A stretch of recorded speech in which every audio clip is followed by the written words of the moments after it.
Hello, Internet friend. Today on Value Side, where's the economy headed, and will Trump policies help or hurt? I'm David Ravel. Well, today we'll take a bird's-eye view of the economy to gain a perspective on President Trump's economic policies in light of the administration's budget proposal, the big, beautiful bill, now being debated in the U.S. Senate. The first thing to appreciate is that the federal government, and hence the overall economy, is currently operating under the influence of the last year Biden administration budget. The current debate centers on next year's budget, which is scheduled to commence on October 1st. It's also important to recognize that economic momentum is currently decidedly negative. The past four GDP reports show the overall economy grew at 3%, then 3.1%, then down to 2.4%, and most recently a very tepid minus 0.2%, which if it continues for another quarter would qualify as a recession. First, Trump's tax policy. This year, fiscal 2025, marks the last year of the lowered tax rate introduced during President Trump's first term in the 2017 Tax Cut and Jobs Act. This is the most consequential aspect of the new budget just presented. If the Senate does not pass this new budget, it's already passed the House of Representatives, incidentally, then the taxes will return to their higher 2016 level, a decided negative for economic growth. As it stands, the best we can hope for then, speaking of taxes, is that they remain the same, with no benefit but also no penalty. Tariffs are the case of taking medicine now to prevent a more dire consequence later.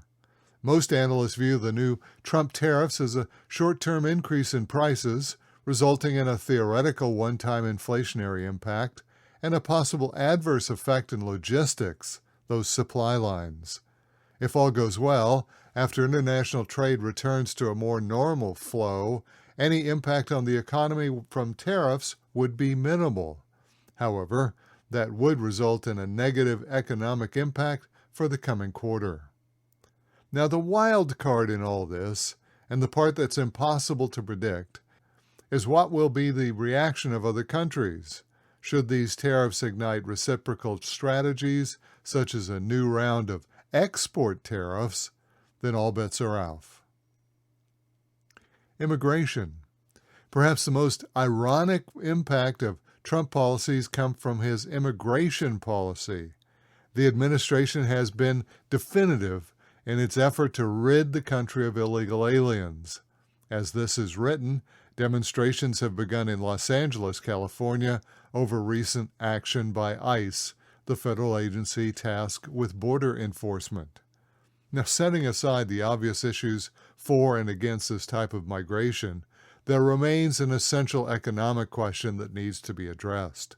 The Trump administration is reacting to a reported 10 to 20 million migrants who came into the country during the Biden presidency.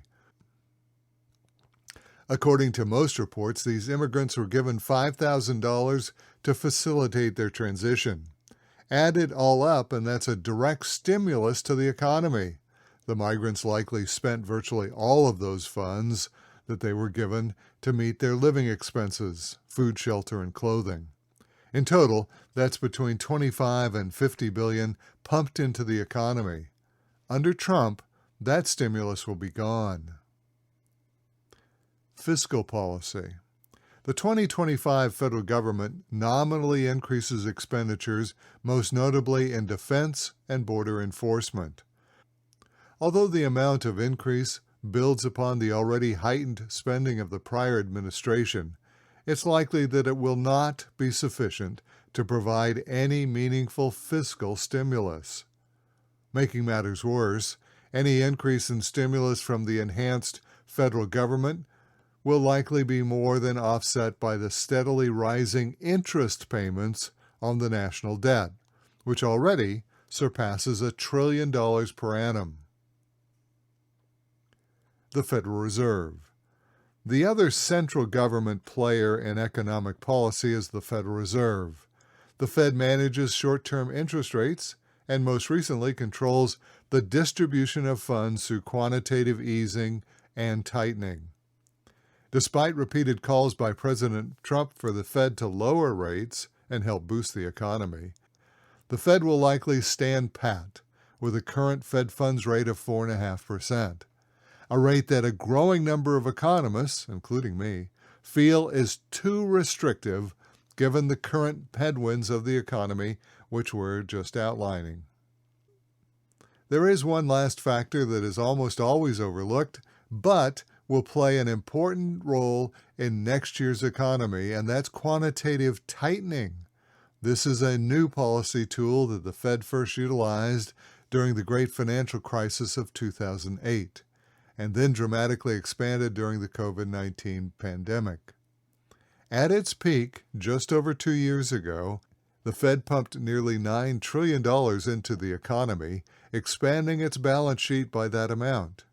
In the 2 years since, the Federal Reserve has withdrawn funds from the financial system each week, making money tighter.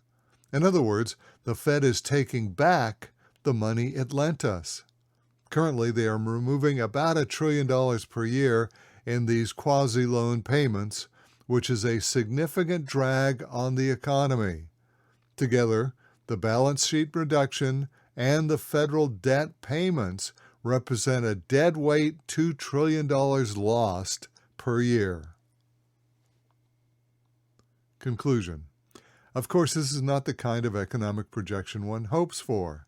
Economic momentum, tariffs, immigration policy, and Fed policy are all negative, with tax policy and fiscal policy neutral.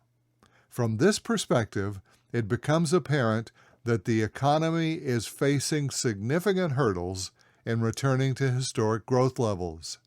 This will make the administration's projected fiscal 2026 growth rate of 2% a real challenge.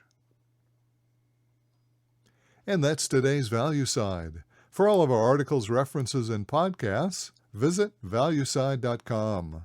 I'm David Ravel. ValueSide is independently written and researched. The views expressed are strictly my own.